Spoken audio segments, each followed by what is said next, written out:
इस बुलेटिन के प्रायोजक हैं योगमणि इंस्टीट्यूट ऑफ नर्सिंग। नमस्कार, जबलपुर लाइव के इस बुलेटिन में आपका स्वागत है। मैं हूं आपके साथ आकाश। अब देखते हैं खबरें विस्तार से। कोरोना की बढ़ती रफ्तार डराने लगी है। फरवरी में काबू दिखने वाला कोरोना फिर से बढ़ने लगा है।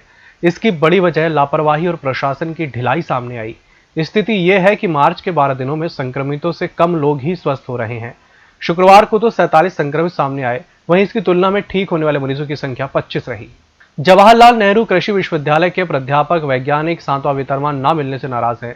प्राध्यापक वैज्ञानिक परिषद के पदाधिकारियों का कहना है कि उन्होंने मुख्यमंत्री शिवराज सिंह चौहान से लेकर भाजपा अध्यक्ष बी.डी. शर्मा और कृषि मंत्री कमल पटेल समेत कृषि विभाग के अधिकारियों को लगातार 7वें वेतनमान की मांग को लेकर ज्ञापन दिया, लेकिन आज तक उनकी मांगें पूरी नहीं हो पाई। प्राध्यापक वैज्ञानिक परिषद के पदाधिकारियों का आरोप है कि उन्हें 7वें वेतनमान न लगने की वस्तुस्थिति को लगातार बताया गया। नगर निगम द्वारा स्वच्छ सर्वेक्षण अभियान 2021 के अंतर्गत शहर भर में स्वच्छता का माहौल तैयार करने, स्वच्छता जागरूकता अभियान के साथ साथ आम नागरिकों की भागीदारी के लिए भी अपील की जा रही है और स्वच्छता बनाए रखने के लिए लोगों से डोर टू डोर संपर्क कर संवाद भी स्थापित किया जा रहा है। इसके लिए जिला प्रशासन और निगम प्रशासन संयुक्त रूप से प्रतिदिन भ्रमण कार्यक्रम कर रहे हैं। इसके बावजूद यदि किसी के द्वारा गंदगी फैलाई जाती है या बिना मास्क लगाए घर से निकल रहे हैं, उनके खिलाफ कार्रवाई भी की जा रही है। जबलपुर के मंगलायतन यूनिवर्सिटी बरेला में राष्ट्रीय सेवा योजना के तत्वाधान में वाद विवाद और एडमिट प्रतियोगिता का आयोजन किया गया, जिसमें शहर के सभी कॉलेजों के छात्र छात्राओं ने भाग लिया। कार्यक्रम के बाद पुरस्कार वितरण का आयोजन भी किया गया। विश्वविद्यालय के प्रोफेसर वाइस चांसलर ने बताया कि उनका उद्देश्य छात्र छात्राओं में रचनात्मक गतिविधि को बढ़ाना है और इसलिए विश्वविद्यालय में सोशल डिस्टेंसिंग का पालन करते हुए इस तरह के कार्यक्रम आयोजित किए जाते हैं।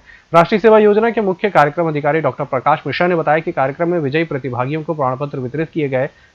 हमने इस विजन के साथ इस यूनिवर्सिटी को स्टार्ट किया है कि हम एक सेंटर ऑफ एक्सीलेंस एजुकेशन में हम दें और बच्चों को ना केवल एजुकेशन के तरफ ओवरऑल डेवलपमेंट बच्चों को, जैसे ये एक्टिविटीज़ आज हमने ये एक्टिविटीज़ किया ताकि बच्चों हैं बिल्कुल एक्सपोज हो जाएं और स्टेज पे आके बोलें, चाहे वो थ्रू एडमेट शो हो या थ्रू डिबेट कंपटीशन हो।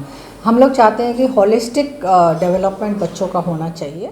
मंगलायतन यूनिवर्सिटी ने ये जो इवेंट किया है, ये एक स्टेज देने का मकसद था जिससे कि यहाँ के बच्चे को अपना जो उनका हुनर है, उनको जो टैलेंट है, उसको वो उजागर कर सकें।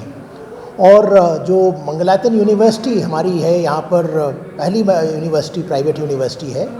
यहाँ पर हम एग्रीकल्चर, लॉ, मैनेजमेंट और आईटी और ह्यूमैनिटीज़ के सब्जेक्ट्स दे रहे हैं।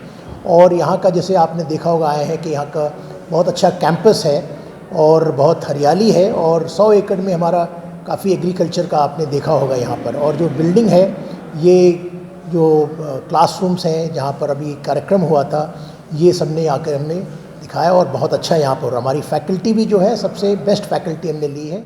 नगर निगम के कर्मचारियों द्वारा आज कर्मशाला और भंडार गृह में साफ सफाई अभियान चलाया गया। कर्मचारियों ने 2 दिन से हो रहे पतझड़ के बाद पूरे इलाके में एकत्र हो गए पत्तों को साफ किया और क्षतिग्रस्त हो चुके फर्श का सीमेंटीकरण भी किया।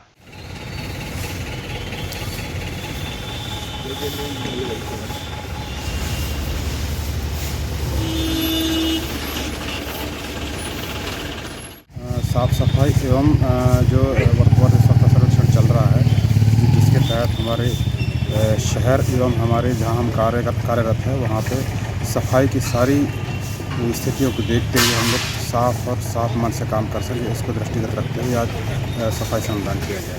बुलेटिन वक्त एक छोटे से ब्रेक का, जल्द हाजिर होंगे। Yogmani institute of nursing, Jamdar hospital, Jabalpur. Nursing के क्षेत्र में करियर बनाने का सुनहरा अवसर। प्रवेश प्रारंभ BSc nursing, post basic BSc nursing, GNM. पता 198/2 Raigwa, ward number 72, Arihant warehouse के पीछे, पाटन बाईपास चौक के पास, जबलपुर। ब्रेक के बाद एक बार फिर से आपका स्वागत है। अचानक मौसम में आए बदलाव से कई जगह बारिश हुई। पिछले कई दिनों से शहर का तापमान काफी बढ़ गया था, जिसके कारण जिले में उमस पड़ने लगी थी। पश्चिमी विक्षोभ के कारण जबलपुर में कम दबाव का क्षेत्र बनने लगा और उमस में बारिश होने से ठंडक महसूस होने लगी। बारिश होने से एक ओर जहां लोगों को उमस से राहत मिली, तो वहीं दूसरी ओर कामकाजी लोगों को परेशानियों का सामना करना पड़ा। मौसम विभाग भी आने वाले समय में जिले में बारिश की संभावना व्यक्त कर रहा है। आज सुबह से हवा पानी बिल्कुल बहुत तेज़ी से चल रहा है पूरा, मतलब ये कि आज मौसम ही बहुत बेकार हो गया। कब तक काम धंधा सबका रुक गया है। अभी कुछ लोग काम पे भी नहीं जा पाए हैं अभी। पानी भी तेज गिर रहा है। कुछ देर अब पानी गिरता है, फिर उसके बाद फिर चालू हो रहा है पानी। ये पानी की वजह से ठंडक सी आ रही है। काम धंधे में निकले हैं लेकिन अब खड़े हैं अब जहाँ से तहाँ।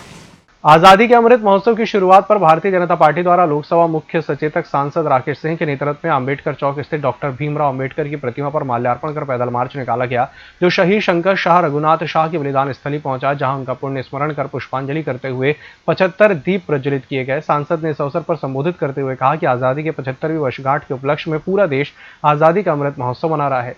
जबलपुर में भी हम सभी ने डॉक्टर अंबेडकर चौक से प्रतीकात्मक पैदल मार्च निकाला और स्वतंत्रता के आंदोलन में जिन वीर पिता पुत्र को अंग्रेजों ने तोप के मुंह में रखकर उड़ा दिया था, उनके बलिदान स्थल पर पहुंचकर उनका पुण्य स्मरण किया। भारत माता की रघुनाथ शाह शंकर शाह अमर, माता की रघुनाथ शाह शंकर शाह अमर रहे, रघुनाथ शाह शंकर शाह अमर रहे।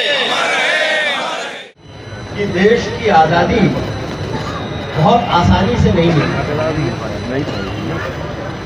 देश में अनेकों लोगों ने अपने प्राणों का बलिदान दिया, अपना सर्वस्व न्यौछावर किया, घर परिवार की चिंता किए बिना केवल एक ही लक्ष्य कि आजादी से कम हमें कुछ भी स्वीकार नहीं है। और इस तरह से देश में उस बड़ी संख्या में बलिदानियों को जिन्हें हम जानते हैं, उनका योगदान तो था ही, लेकिन ऐसे वो लोग भी जिन्हें हम नहीं जानते, उनका भी योगदान रहा।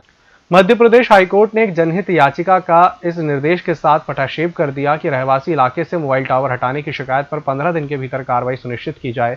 मुख्य न्यायाधीश मोहम्मद रफीक और जस्टिस विजय कुमार शुक्ला की युगल पीठ के समक्ष मामला सुनवाई के लिए लगा। नगर निगम स्वच्छ सर्वेक्षण 2021 में नंबर 1 आने के लिए हर स्तर पर तैयारी कर रहा है। वह न सिर्फ अभियान से आम लोगों को जोड़ रहा है, बल्कि दुकानदारों को भी सफाई के लिए जागरूक कर रहा है। लेकिन इस दौरान उनके अभियान में कई ऐसी परेशानियां हैं जो दूर नहीं हो रही। सबसे ज्यादा परेशानी फुटपाथ और नेक्स्ट टर्न में लगे चाय पानी के ठेले हैं। यहाँ पर गंदगी ना फैले, इसका संदेश चस्पा नहीं किया गया है। यहाँ पर ना तो डस्टबिन नजर आ रही है, ना ही गंदगी को रोकने के लिए कोई कदम उठाए गए। वहीं दूसरी ओर नगर निगम ने शहर के चौराहों और सड़क किनारे बैठे मैकेनिकों को काम करने के लिए एक व्यवस्थित जगह दी। स्कूल शिक्षा विभाग द्वारा कक्षा 9वीं से 12वीं तक के लगने वाली कक्षाओं का समय 2 घंटे बढ़ा दिया गया है, लेकिन बदले हुए समय पर पहले ही दिन स्कूल में 10% ही बच्चे पहुंचे। 8 घंटे लगातार लगने वाली कक्षाओं के कारण बच्चों के साथ ही शिक्षकों को भी परेशानी हो रही है। दरअसल सुबह 9 बजे से स्कूल लगाए जा रहे हैं। ऐसे में छात्राएं जो हॉस्टल में रहकर स्वयं ही अपना खाना बनाती हैं, वे भी सुबह इतनी जल्दी खाना नहीं बना पा रही। बच्चों के घर से भी उन्हें टिफिन नहीं मिल पा रहा। इस तरह से कक्षाओं का समय बढ़ाने से हर किसी के लिए समस्या पैदा हो रही है। इस बुलेटिन में फिलहाल इतना ही। इसी के साथ मुझे दीजिए इजाजत। नमस्कार।